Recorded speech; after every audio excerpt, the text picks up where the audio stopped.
Hello అందరికీ కోర్ల పౌర్ణమి శుభాకాంక్షలు అందరికీ. సో ఏం చేస్తున్నా అనుకుంటున్నారా? ఈరోజైతే పౌర్ణమి కదా. సో పౌర్ణమి రోజైతే కుడుములు ఇట్లా చేసుకోవాలన్నమాట. ఇది ఫార్మాలిటీస్. అండ్ నేను మార్నింగ్ అయితే షాప్ దగ్గరికి వెళ్ళి నేనైతే సద్దలు తీసుకొచ్చిన అనమాట. మన దగ్గర అయితే నాగమ్మ ఆంటీ మనకు ఫేమస్ పిండి అండ్ కారం. ఇంకా నేను ఎక్కడ ఏ పిండి పట్టియాలన్నా కారం పట్టియాలన్నా ఆంటీ దగ్గరికి వెళ్తా. మనకు చాలా క్లోజ్గా ఉంటుంది ఆంటీ. సో ఇంకా నాకైతే అవి ఇసుక అది ఇది చేయరాదు అని చెప్పి ఇంకా ఆంటీనే చేసింది. నాకు ఎప్పుడైనా సరే ఆంటీనే చేస్తుంది. ఇంకా నేనైతే ఫైనల్గా అయితే పిండి ఇసుక అంతా చేసి పిండి పట్టించిన తర్వాత అదైతే నేను పిసుక్కొని మంచిగా ఇట్లా చేసుకున్నాను అనమాట. సో దీంట్లో అయితే పిండి ఇలా బరుసుగా పట్టుకోవాలి. అందులో కొంచెం బెల్లం కేజీన్నర దానికి పిండికి నేను పావు కేజీ క్వాంటిటీ తీసుకున్నాను అనమాట బెల్లం. సో కొంచెం బెల్లం వేస్తే టేస్ట్ ఉంటుంది. బొబ్బర్లు అయితే ఆల్రెడీ నేను కుక్కర్లో అయితే ఒక 1 విజిల్ వచ్చేదాకా ఉడకబెట్టుకున్నాను. ఇంకా ఇది సాల్ట్ అందులో వేసుకున్నాను అనమాట.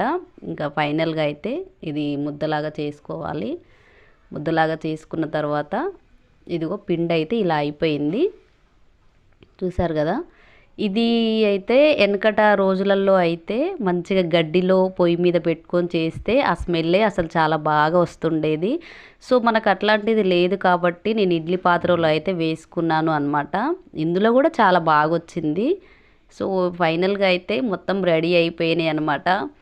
ఇంకో వాయువు అయితే ఇట్లా వేసుకున్నాను. సేమ్ ఇది పెద్ద ప్రాసెస్ ఏం లేదు. మనం గోధుమ పిండి బిసుకున్న లాగానే చేసుకొని ఇందులో వేసుకున్నాను అనమాట.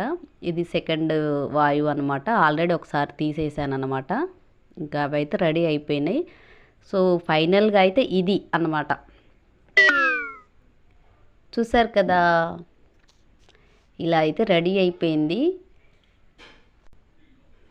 ఇది చేసుకోవడం అయిపోయిన తర్వాత ఇక చీకట్లో అయితే కుక్కల కోసం వెతుక్కోవాల్సి వచ్చింది మాకైతే.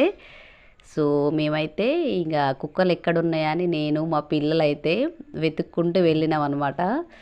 ఇది వేద్దామనేసరికి అది ఫాస్ట్గా అయితే మా చిన్నుగాడు అరిసే అరుపుకి అదైతే వెళ్ళిపోయింది. సో ఇలా చేసుకోండి మీరు కూడా. మీరు కుడుములు అయితే చేసుకున్నారా లేదా కామెంట్ చేయండి. మేమైతే చేసుకొని తిన్నాం. అందరు బాగున్నారు కదా.